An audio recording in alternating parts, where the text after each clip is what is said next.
What's up guys, Rab here from Rabtastic Paints, and this week I'm feeling quite crafty. Now I've been watching a lot of resin pour videos as well as a lot of Return to Moria, so I thought I'd throw them both together and make a little diorama. Now this diorama is going to be based on the scene from Fellowship of the Ring, where the Fellowship arrive at the Doors of Durin, one of the gateways into Moria, and it's going to include a little bit of a resin pour with something lurking in the water watching them. Now I decided to keep it to scale with my MESBG minis because I might want to use it as a display board at some point. So I measured out roughly how big it was going to be on the backboard before using a compass to really nail the shape. After my first attempt I realised that this was far too small for the miniatures. So back to the drawing board where I once again measured out a door, except this time making sure it was big enough that two models could fit through side by side. And this is when I had my first genius idea. Rather than just draw a plain old door onto the foam and maybe paint with luminous paint or some silver, I was going to cut the back of it out and put an LED strip in the back so that the light would shine through the really thin foam. So I measured the back of the door and then cut out using my wire foam cutter, making sure that I left a very thin strip at the front so that I could carve the door's details onto it. And at this point everything was looking really good, and yes, that is foreshadowing. With the door out of the way for now, it was time to mark out where I wanted the water to go. I was really keen on using as much of the foam as possible, hopefully without puncturing a hole in it and having resin leaking everywhere. Is that foreshadowing? You have to watch and find out. And then came the actual worst part of this entire project, cutting the foam out of the block without going all the way through. I tried using the foam cutter, but obviously it can only cut in one direction, and if you can't get to it from the other direction, you're just drawing a two-dimensional line in it. You need to be able to come from a third dimension in order to remove the foam, so that didn't really work. Scored it with all sorts of knives, tried pulling at it with pliers. Eventually what we settled for was scoring cross hatches in it and pulling it out square by square. I'm not exaggerating when I say this took like 2 hours to pull out all the foam. With that tedious job out of the way, I got to relieve some tension by beating the absolute crap out of the foam with some rolled up tin foil. This was to give it more of a natural appearance rather than blue foam. I then drew the design that I wanted on the door carefully in pencil before cutting it away with a scalpel and getting absolutely none of it on camera. Now in the books and film, the door is inlaid with ethylene which shines under moonlight or starlight, so to give that appearance we inserted an LED behind the door, hoping that the light would shine through the cracks that we'd cut with the scalpel.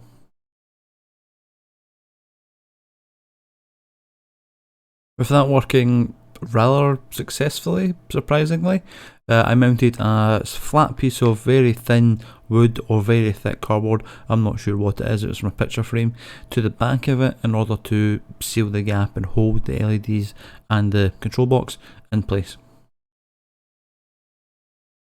I then decided, you know what, why not just do this for the entire board? Now, despite the fact that I used a newly acquired jigsaw to cut all of this wood / cardboard, it turned out a little bit like every girl I've ever dated. Not quite straight. With the diorama assembled, it was time to apply the famous black magic craft, PVA glue, black paint and some sand to give it some texture, a nice hard coat and a black base coat in which to work upon. Now if you've seen my previous video where I made my balanced tomb, you'll know that this didn't really work out too well for me. And spoiler alert, it didn't work out well this time either. However, I have found the culprit, and the culprit is the fact that I'm using poster paint, which is one, shit, and 2 water-based. I should be using acrylic paint, which is the cause for all of my problems. Thank you to both my partner and to John, that's JMac, for telling me not to use poster paint like a child. I left it overnight to dry and it was not looking too hot in the morning. It was a bit of a mess, as you can see, and I thought that I'd potentially ruined this project before it even got started. One thing that was ruined, however, was the door. Now, this was just a really thin layer of XPS foam, but I think with all of the weight of the glue and paint on top of it, it started to melt it and mould it a little bit, so the light wasn't really shining through it too well. So I had to come up with a different alternative to use for the door. I rolled out a super thin layer of air drying clay before marking and cutting out the design that I wanted in the door, and then leaving it to cure fully before gluing it to the front. And honestly, I should have used this idea from the beginning.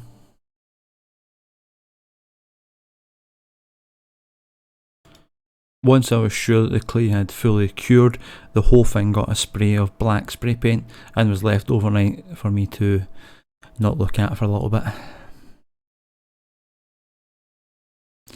Now, our watcher in the water diorama needed a watcher, and I was not going to spend 50 quid at Games Workshop for a model that I'm going to encase in resin. So, 3D printer goes brrr. So instead I went with this Cave Kraken from the Printing Goes Ever On my mini factory. Now, they do not sponsor me, but the stuff is generally brilliant, and this model was great. For the price that it cost in both the file and the resin, it was a lot less than 50 quid, plus I could scale up or down to fit the diorama as needed, and then it was just time to paint it some suitably deep water monster colours.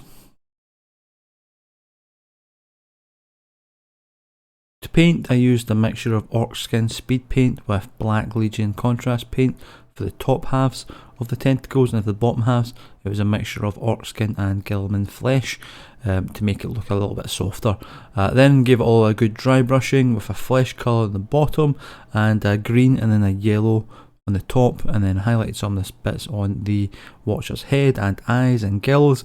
Unfortunately, I got none of this on camera because I decided to do it in the living room in front of the telly and just chilled.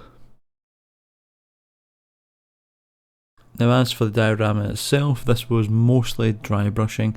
I dry brushed the back wall with increasingly lighter shades of grey to give it a really rocky texture and colour, and make sure to blend the door in as best as I could. It wasn't great, I'll be honest, but I did my best.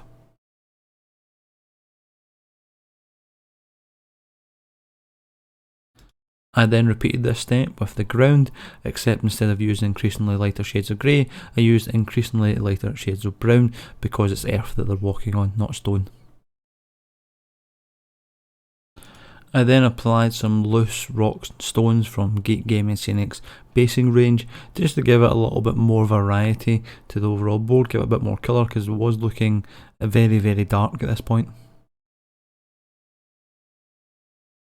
This was all sealed in place with the sealant spray, which I think is just glue and water, and then some flocks were added for some extra texture, including putting some up on the walls to make it look like some grass was growing out of the rocks, or maybe there was a tree embedded in the stone some time ago.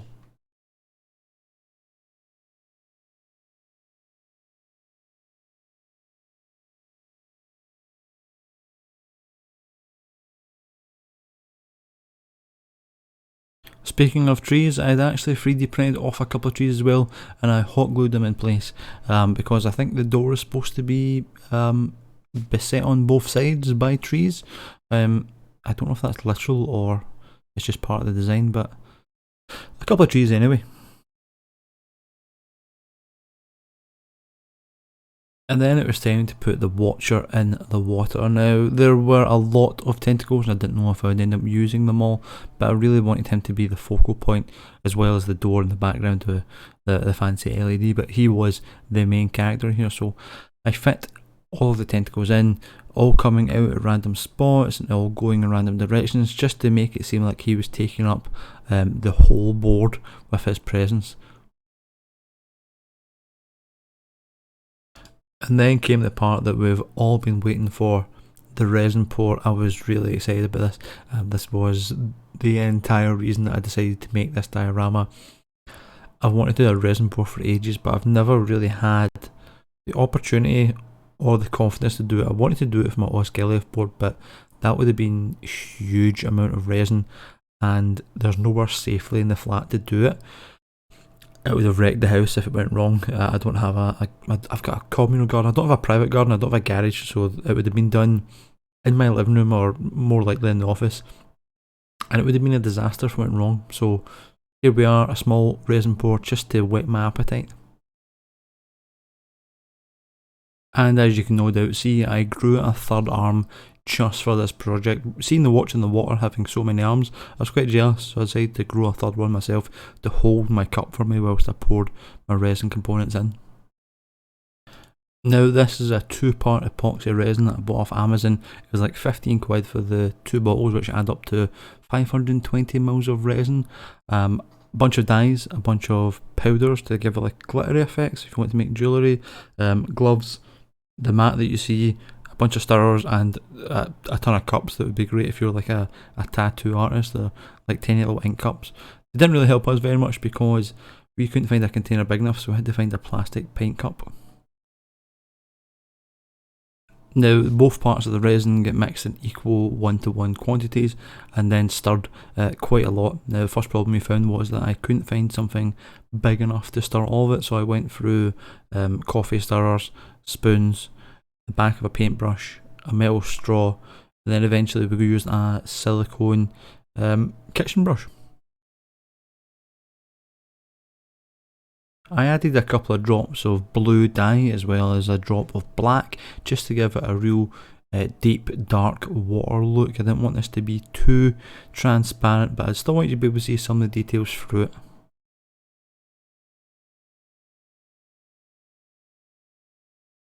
Whilst you watch me stir, I want to take this opportunity to thank my Patreons who helped me afford this glamorous resin pouring lifestyle, and a thank you to my 2 new Patreons this week, Cultist of Chaos and JMac from JMac's Armies of Middle Earth.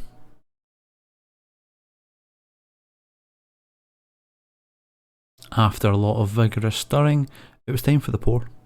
This better not awaken anything in me.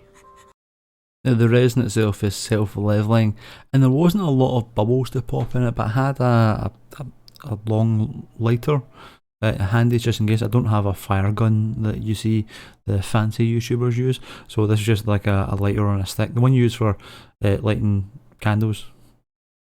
Probably got a name. Now I know this isn't quite ASMR because there's no sound, but I'm going to leave you with some clips of the resin being poured because it's quite therapeutic.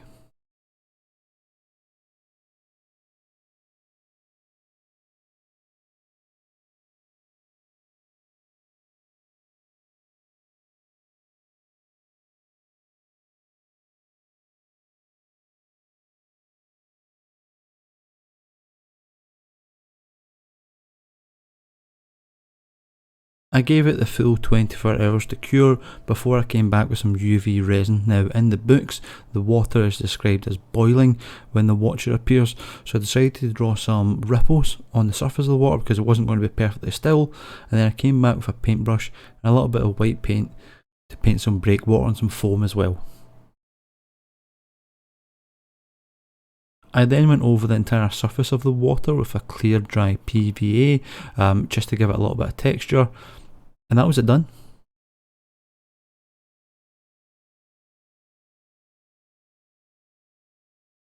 And this is it. I am really pleased with how this turned out, especially for my first attempt at using resin and my first attempt at using clay for the door and the LED. Lots of things that I'd never done before. So yeah, pretty pleased. There's a lot of things that have changed, a lot of things I'd like to make better. The clay doesn't really meld in with the wall very well, but again, we can fix that down the line with future projects. But all in all, really pleased with how it's turned out.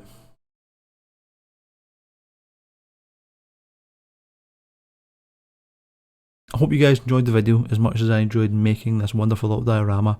If you did, please like, please subscribe if you don't already, please share the video with a friend who you think might enjoy it. Until next time, take care.